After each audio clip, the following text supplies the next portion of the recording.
Hello everyone, आप सब कैसे हैं। मैं उम्मीद करता हूं कि बहुत अच्छे होंगे और अपनी पढ़ाई को बहुत अच्छे से कर रहे होंगे। मैं Akash Kumar Bhadana ICT virtual classroom में आपका बहुत बहुत स्वागत करता हूं मेरे प्यारे बच्चों। जैसा आपको पता है कि हमारा 6th क्लास है और हमारे अतीत जो हमारी बुक है हम उसको देख रहे हैं। उसी में आज हम लोग चैप्टर नंबर 7 को पढ़ेंगे। चैप्टर नंबर 7 क्या? अशोक एक अनोखा सम्राट जिसने युद्ध करने का त्याग किया। किसके बारे में पढ़ेंगे? अशोक के विषय में। और अशोक एक महान सम्राट हुआ है और अनोखी बात यह है कि उसने क्या वादा किया अपने आप से कि मैं क्या नहीं करूंगा, कभी भी अब युद्ध नहीं करूंगा। उसने युद्ध करने को त्याग दिया। तो चैप्टर नंबर 7 है, बड़ा ही महत्वपूर्ण आपका चैप्टर है। इसके विषय में गौर कर कर एक एक कर कर हम लोग बहुत अच्छे से पढ़ेंगे, जानेंगे। किसी बच्चे का, किसी क्वेरी का, किसी के पिछले चैप्टर में कोई डाउट रहा हो, नए प्रश्न, नए विचार जो हम लोग आपका देख रहे थे, उसमें अगर किसी का कोई क्वेश्चन है, कोई क्वेरी है तो मुझसे पूछ लीजिए, नहीं तो मेरे प्यारे बच्चों हम इसमें आगे बढ़ेंगे। देखिए, रौनक के रुपए। जन्मदिन पर रौनक को दादा ने एक कड़क नोट मिला। उसने उन्हें अपने हाथ में दबा कर रखा था। एक नया सीडी खरीदने का मन था, लेकिन साथ ही वह बिल्कुल नए कड़क नोट को देखने और छूकर महसूस करना चाहती थी। तभी उसने पाया कि सभी नोट के दाहिनी तरफ गांधी जी का मुस्कुराता हुआ चेहरा और बाईं ओर छोटे छोटे शेर के चित्रित थे। आखिर सोचा कि आखिर यह शेर क्यों बनाए हुए हैं। अब आप नोट देखते हैं तो हमारे बाप का नोटों पर इस तरह का जो चिन्ह है, जो आपको साइड में दिखाई दे रहा होगा, ये इस तरह का चिन्ह जो है वो आपको दिखाई देने के लिए मिलेगा। ये वाला गौर करके देखिए, इस तरह दिखाई देते हैं। आप 10 का नोट देखिए, कोई और नोट देखिए, सभी पर एक बड़े कॉमन रूप से आपको लिखा हुआ मिल जाएगा। क्लियर है? तो आप इन्हें गौर करके देख सकते हैं कि आखिर में ऐसा क्यों होता होगा कि हमारे जो भी करेंसी है, उन करेंसी पर इस तरह की जो आपकी चीजें हैं ये दिखाई देती हैं या हमको आपका मिलती हैं। उनको थोड़ा देख लें। हम जिन शेयरों के चित्र रुपए पैसों पर देखते हैं उनका एक लंबा इतिहास है। कह रहे जो हमको ये शेयर वगैरह दिखाई दे रहे हैं आपका पैसों पर, कह रहे कि इनका एक आपका लंबा इतिहास है। ठीक, जिन्हें हम लोग आपका देखते हैं। ठीक, उन्हें पत्थरों को काटकर बनाया गया था, फिर उन्हें सारनाथ के एक विशाल स्तंभ में स्थापित किया गया। कहाँ किया गया? सारनाथ के एक विशाल स्तंभ में उनको स्थापित किया गया। इतिहास के महानतम राजाओं में से एक अशोक के निर्देश पर इसके जैसे कई स्तंभ और पत्थरों को अभिलेख उत्कीर्ण किए गए थे। यानी कि अशोक ने ऐसा आदेश दिया कि इस तरह के पत्थरों को, इस तरह के अभिलेखों को उत्कीर्ण करना है और उनको आपका बनाना है। ठीक, इससे पहले हम ये जानते थे कि अभिलेख में क्या लिखा है, यह समझने की कोशिश करते थे कि उन्हें राज्य के साम्राज्य क्यों कहा जाता है, यानी कि उसके राज्यों को साम्राज्य क्यों कहा जाता है। देखिए, किसी राजा का क्षेत्र हम उसको राज्य कहते हैं, लेकिन अशोक के राज्य को आपका साम्राज्य कहा गया है कि अशोक का साम्राज्य। तो ऐसा क्यों है कि हमने अशोक के क्षेत्र को राज्य न कहकर आपका साम्राज्य के रूप में संबोधन किया है? इस विषय की भी एक अहम पृष्ठभूमि है जिसको हम लोग अपने चैप्टर के माध्यम से गौर करके एक एक करके हम लोग इसमें अच्छे से आपका देखेंगे। क्लियर है? जैसे अशोक जिस साम्राज्य पर शासन करते थे उसकी स्थापना उसके दादा चंद्रगुप्त मौर्य ने लगभग 2300 साल पहले की थी। यानी कि उसके दादा थे चंद्रगुप्त मौर्य। ठीक, और कब की थी? 2300 साल पहले किसकी स्थापना है आप देखेंगे तो मौर्य वंश के शासक चंद्रगुप्त मौर्य ने मौर्य वंश की स्थापना की थी। चाणक्य या कौटिल्य के नाम से प्रसिद्ध एक विद्वान व्यक्ति ने चंद्रगुप्त की सहायता से चाणक्य के कई विचार हमें अर्थशास्त्र की किताब में मिलते। एक बुक है इकोनॉमिक्स, अर्थशास्त्र, लेकिन ये जो बुक है अर्थशास्त्र, ये वर्तमान अर्थशास्त्र से बिल्कुल भिन्न है। क्योंकि आज के समय में जो हमें अर्थशास्त्र मिलता है देखने के लिए, उसमें आर्थिक गतिविधि होती है, जबकि वो आपका पॉलिटिकल है। ठीक, ये वो बुक है जिसको किसने लिखा है? चाणक्य, यानी के कौटिल्य ही इसका नाम है, और विष्णुगुप्त भी क्या है? चाणक्य का ही नाम है। और कैसा था? एक बहुत बुद्धिमान व्यक्ति। और क्या बुक लिखी है? अर्थशास्त्र। तो क्वेश्चन बच जाता है कि चाणक्य द्वारा लिखी गई पुस्तक का नाम क्या है? तो आप बता सकते हैं कि उस पुस्तक का नाम अर्थशास्त्र है। क्लियर है? देखिए, जब एक ही परिवार के कई सदस्य एक के बाद एक राजा बनते हैं तो उन्हें एक ही वंश का कहा जाता है। यानी कि जब एक के बाद एक राजा बनेगा तो हम उसको क्या कह देंगे? कि एक ही वंश का हम लोग कह सकते हैं। जैसे 3 महत्वपूर्ण शासक है, चंद्रगुप्त का पुत्र बिंदुसार और बिंदुसार का पुत्र अशोक। अशोक चंद्रगुप्त मौर्य अपने आप में बहुत शक्तिशाली और बड़ा अच्छा शासक था, और बिंदुसार बड़ा महान शासक था, और बिंदुसार का पुत्र था अशोक। और आप जानते हैं कि अशोक ने कलिंग पर विजय प्राप्त की थी और पूरे विश्व में अपना परचम लहराया था। ठीक,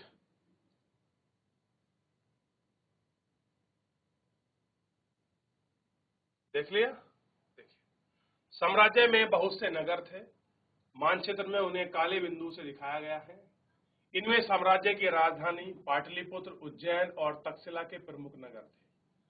तक्षशिला उत्तर पश्चिमी और मध्य एशिया के लिए जाने का मार्ग था। दूसरी तरफ उज्जैन उत्तरी भारत से दक्षिण भारत की जाने का रास्ता पड़ता था।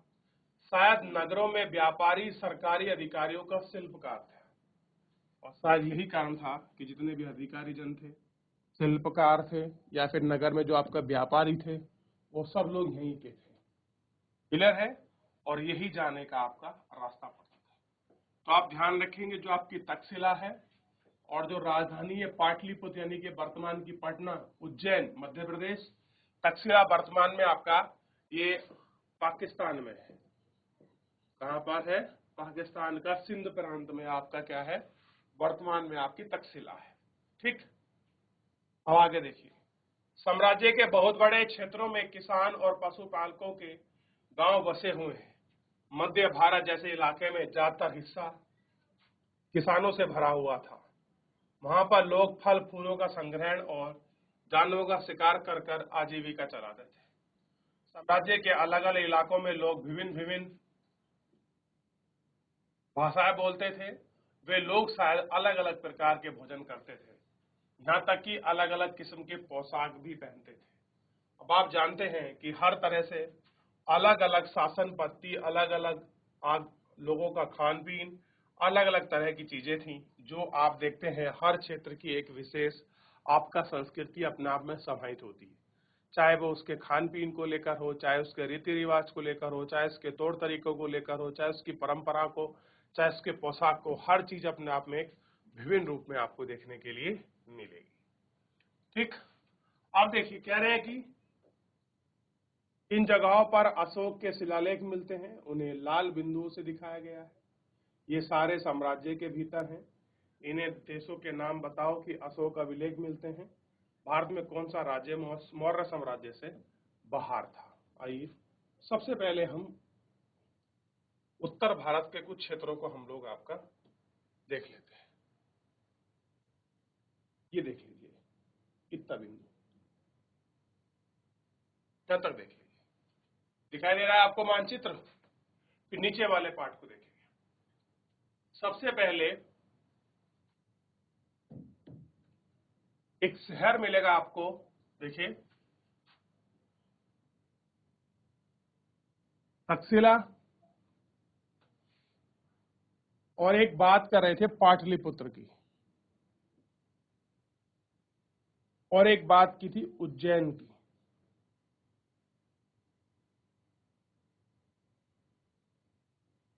एक ट्रायंगल सा बन रहा है, देखिए,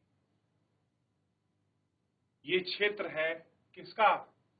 मौर्य साम्राज्य का। किसका? मौर्य साम्राज्य। यह है कांधार, वर्तमान का अफगानिस्तान वाला सेक्टर है, और ये जो पूरा क्षेत्र दिया गया है ये पाकिस्तान का पार्ट है। तो आपके तकसीला और शहबाजगढ़ी कहां पर है वर्तमान में आपका? ये पाकिस्तान में है।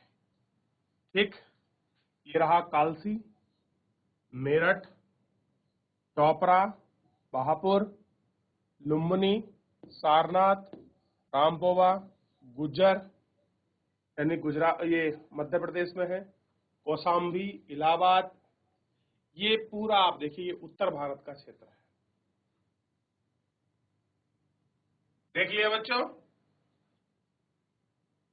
चलिए अब थोड़ा नीचे वाले पार्ट में हम लोग देखते हैं। ये है उससे नीचे का भारत। अब यहां देखिए ये है गिरनार, ये गिरनार बाप का पर्वत भी है। ठीक, चोपड़ा है, सन्नति है, मस्की है, ब्रह्मगिरी है, और ये है कलिंग। यही हुई थी ना कलिंग की लड़ाई। कुल मिलाकर जो ये ओडिशा का जो भाग प्रदेश है इसी को कहते हैं कलिंग, ऐसे मान लीजिए। ये क्या है? यही कलिंग है, और ये आपका बंगाल की खाड़ी से होने वाले व्यापार का एक सेंटर पॉइंट था, जिसके कारण आपका युद्ध हुआ था। क्लियर है? चले, तो ये पूरा हम लोग इसमें पूरा क्षेत्र हम लोग आपका देख चुके हैं। जितना भी रेड कलर से मिला है ये अभिलेख है जो वहां पर मिले हैं।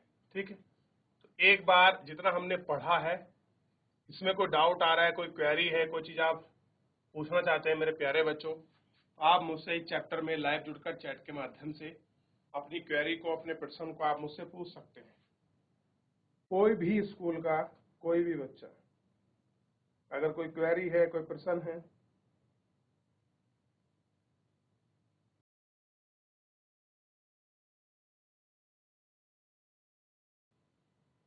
आगे बढ़ते हैं। कह रहे हैं कि राज्य साम्राज्य से कैसे भिन्न है। कह रहा कोई आपका राज्य है वो आपका साम्राज्य से कैसा भिन्न है, क्योंकि हम देख रहे थे जितने भी राजा आपके हुए हैं वो आपके राज्य के राजा थे, लेकिन साम्राज्य का राजा कौन था? केवल अशोक ही साम्राज्य का राजा था। तो क्यों था, उस कारण को भी हम लोग आपका पढ़ेंगे और देखेंगे। क्योंकि साम्राज्य राज्य से बड़े होते थे। पता होना चाहिए कि जो आपके साम्राज्य हैं वो कैसे हैं, आपका राज्य से बड़े होते हैं। उनकी रक्षा करने के लिए बड़ी सेना की जरूरत पड़ती है, इसलिए सम्राटों को राजा की तुलना में ज्यादा संसाधन की जरूरत होती है। अगर कोई क्षेत्र आपका बड़ा है तो उसे राजा थोड़ी कहेंगे, तो सम्राट कहेंगे। अगर राज्य की जगह साम्राज्य का प्रयोग हो रहा है तो राज्य में तो राजा था, तो साम्राज्य में सम्राट होगा। इसी कारण उनकी बड़ी संख्या में कर इकट्ठा करने वाले अधिकारियों की जरूरत पड़ती थी, और यही कारण था कि उनको टैक्सेशन के लिए अधिक ऑफिसर की जरूरत थी, जो आपका राजस्व को वसूल सके, जो आपका टैक्स की भरपाई जो है वो आपका कर सके। क्लियर हो गया? ये आपको इसमें ध्यान रखना था। साम्राज्य का प्रशासन, कह रहे जो आपका साम्राज्य है उसका प्रशासन क्या था। क्योंकि मौर्य साम्राज्य बहुत बड़ा था, इसलिए अलग अलग हिस्सों पर अलग अलग ढंग से शासन किया जाता था। यानी कि हर क्षेत्र में आपका शासन करने का तौर तरीका, पैटर्न बिल्कुल कैसा था, एक दूसरों से बहुत अलग था। कैसा था? अलग। पाटलिपुत्र और उसके आसपास के इलाकों पर सम्राट का सीधा नियंत्रण था। यानी कि जो भी राजधानी के पास जहां सम्राट निवास करता था, उसके जो पास पड़ोस के क्षेत्र थे उस पर सीधा नियंत्रण किसका था? आपका सम्राट का। इसके इलाके गांव, शहर, किसानों, पशुपालकों, शिल्पकारों, व्यापारियों के कर इकट्ठा करने के लिए राजा अधिकारियों की नियुक्ति करता था। और राजा क्या करता था? अधिकारियों की नियुक्ति करता था। राजा को राज्य के आदेश का उल्लंघन करते थे अधिकारी, उनको सजा भी देते थे। मान लीजिए अगर आपने राजा की किसी बात का आपने उल्लंघन किया है तो क्या मिलेगी आपको? उसके बदले की आपको सजा मिलेगी।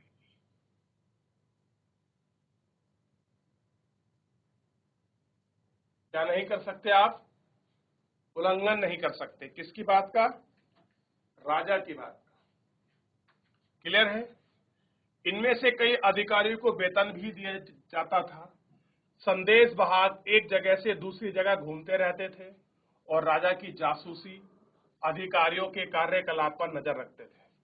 इन सब के ऊपर सम्राट था, जो राज परिवार एवं वरिष्ठ मंत्रियों की सहायता से सब पर नियंत्रण रखता था।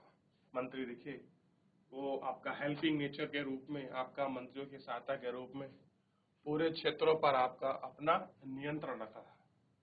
मौर्य साम्राज्य के भीतर कई छोटे छोटे प्रांत थे। इन पर तक्षशिला या उज्जैनी जैसे प्रांतीय राजधानी के शासन किया जाता था। अब जो छोटे छोटे राज्य थे उन पर क्या करते थे, उनको प्रांत बनाकर उनकी राजधानी के रूप में उन पर शासन किया था। जैसे उज्जैन थी, उज्जैन एक प्रांत था, वहां उसकी कैपिटल बनाई और एक किसी सम्राट के लड़के को या राजकुमार को वहां का गवर्नर आपका या सेनापति नियुक्त कर देते थे। कुछ हद तक पाटलिपुत्र से इन क्षेत्रों पर नियंत्रण रखा था। अक्सर राजकुमारों को वहां का राज्यपाल, यानी कि जो भी आपके नए क्षेत्र बने हैं, जो भी नए राज्य हैं, तो जो राजकुमार होते थे उन राजकुमार को वहां का राज्यपाल यानी कि गवर्नर बनाकर भेजा जाता था। लेकिन ऐसा लगता है कि इन जगहों पर स्थानीय परंपराओं और नियमों को ही मानता जाता था। अब यहाँ जो आपके शासन चलते थे वो कहीं ना कहीं ऐसा देखने के लगता है जो वहाँ लोकल जो आपका ट्रेडिशनल है उस ट्रेडिशनल के रूल ही आपको फॉलो होते थे। यानी कि राजा से थोड़ा सा आपका डिफरेंट यहाँ का पैटर्न आपको देखने के लिए मिलेगा। प्रादेशिक केंद्रों के बीच विस्तृत प्रदेश थे। इनके इलाकों में मौर्य शासक सिर्फ मार्ग और नदियों पर नियंत्रण रखने का कोशिश करते थे, जो कि आवागमन के लिए महत्वपूर्ण थे। कैसे थे?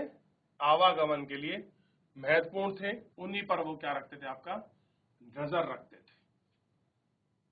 और यहाँ उन्हें भी जो संसाधन कर और भेंट के रूप में मिलते थे उसे इकट्ठा कर लिया जाता था। उदाहरण के लिए अर्थशास्त्र में लिखा गया है कि उत्तर पश्चिमी कंबल के और दक्षिण सोने के लिए, कीमती पत्थरों के लिए प्रसिद्ध था। अर्थशास्त्र में क्या मिला है? अर्थशास्त्र किसने लिखा है? चाणक्य ने। और चाणक्य की लिखी पुस्तक में क्या जानकारी है कि जो उत्तर पश्चिमी क्षेत्र है वो किसके लिए है? कंबल के लिए। और दक्षिणी क्षेत्र किसके लिए प्रसिद्ध है? सोने और कीमती पत्थरों के लिए प्रसिद्ध है। संभवतः एक संसाधन नजराने के रूप में इकट्ठा करते होंगे। कैसे होंगे? नजराने के रूप में इकट्ठा करते होंगे। तो एक बार यहां तक सभी बच्चे गौर करके देख लीजिए। किसी का कोई डाउट, कोई क्वेरी है मुझसे पूछ लीजिए, फिर आगे बढ़ेंगे और देखते हैं कि नजराना क्या होता है या आपके नजराने किसको कहते हैं। बहुत बार आपने सुना होगा ये सब।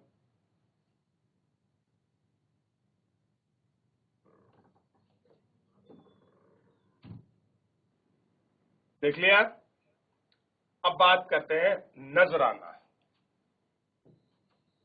देखिए, जहां कर नियमित ढंग से इकट्ठा किए जाते हैं वहीं नजराने अनियमित रूप से जब भी संभव हो इकट्ठा किया जाता है।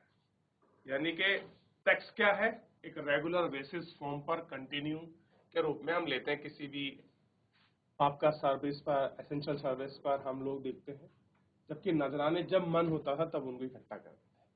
ऐसे नजराने विधिवत पदार्थ के रूप में प्राय लोगों से लिया था जो स्व इच्छा से देते थे। मान लीजिए कोई राजा किसी के बाप के राजा के अधीन है, तो वो अगर बाप के राजा के पास आ रहा है तो वो अपनी मर्जी से राजा को कुछ मोतियों की माला, कुछ खाद्य पदार्थ, कुछ मेवे, कुछ भोग, कुछ अन्य सामग्री, तीर तलवार वगैरह वो राजा को भेंट के रूप में, उपहार के रूप में जो आपका देता था, उसी को हम बोलते हैं नजराना। क्या बोलते हैं? उसी को हम आपका नजराना कहते हैं। क्लियर है? अगला है राजधानी में सम्राट। क्या कह रहे हैं कि राजधानी में सम्राट। मेगास्थनीज चंद्रगुप्त मौर्य के दरबार में पश्चिमी एशिया के यूनानी राजा सेल्यूकस निकेटस का दूत था। कह रहे जो आपका मेगास्थनीज था और चंद्रगुप्त आपके मौर्य के दरबार में आया था।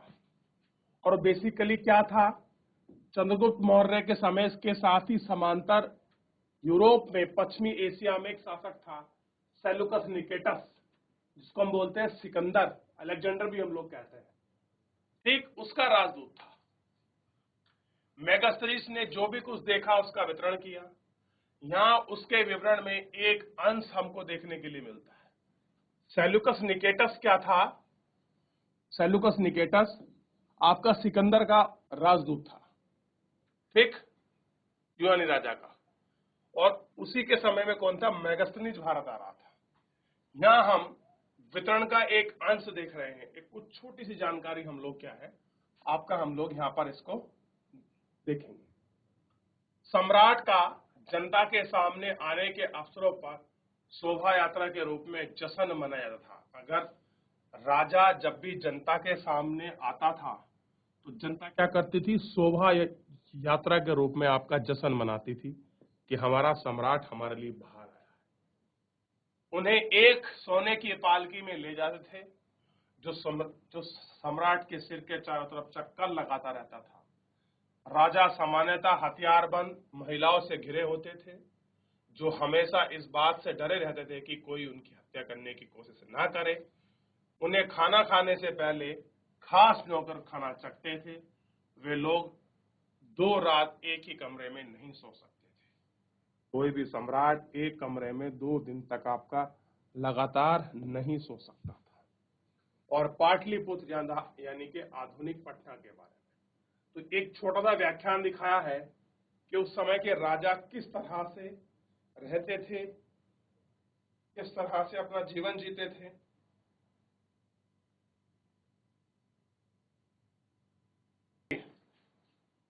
पाटलिपुत्र के विषय में थोड़ा पढ़ लेते हैं। पाटलिपुत्र यानी कि पटना के विषय में। यह एक विशाल और खूबसूरत नगर है। यह एक प्राचीर से घिरा हुआ है, जिसमें 750 भुज और 64 द्वार हैं। 2 और 3 और मंजिल वाले घर लकड़ी और कच्ची इमारतों से बने हैं। राजा का महल भी काठ यानी कि लकड़ी से बना हुआ है। जिस पत्थर पर नक्काशी से अंकित किया गया है वह चारों तरफ उद्यान और चिड़ियों के लिए घने बसेरे स्थान है। कैसे हैं? घने बसेरे स्थान के रूप में आपको देखने के लिए मिलता है। तो पूरा चैप्टर हमने इसमें बहुत अच्छे से गौर करके आपका देख लिया। किसी बच्चे का कोई डाउट है, कोई क्वेरी है, तो आप मुझसे, मेरे प्यारे बच्चों, गौर करके आप मुझसे पूछ सकते हैं। कोई भी बच्चा किसी भी स्कूल से अगर कोई डाउट है, कोई क्वेरी है, तो मुझसे पूछ लीजिए मेरे प्यारे बच्चों। चलिए, डाउट है किसी बच्चे का? जितना हमने पढ़ा है उसमें कोई आपका रिवीजन करना है, कोई चीज आपको समझ नहीं आई हो मेरे प्यारे बच्चों, आप मुझसे पूछ सकते हैं लाइव जुड़कर चैट के माध्यम से। चलिए, तो मेरे प्यारे बच्चों, फिलहाल आज के इस लेक्चर में इतना ही। मिलते हैं नेक्स्ट लेक्चर में। तब तक अपना ध्यान रखिए, स्वस्थ रहिए, अपनी पढ़ाई को बहुत अच्छे से करते रहिए। मुझसे जुड़ने के लिए आपका बहुत बहुत धन्यवाद।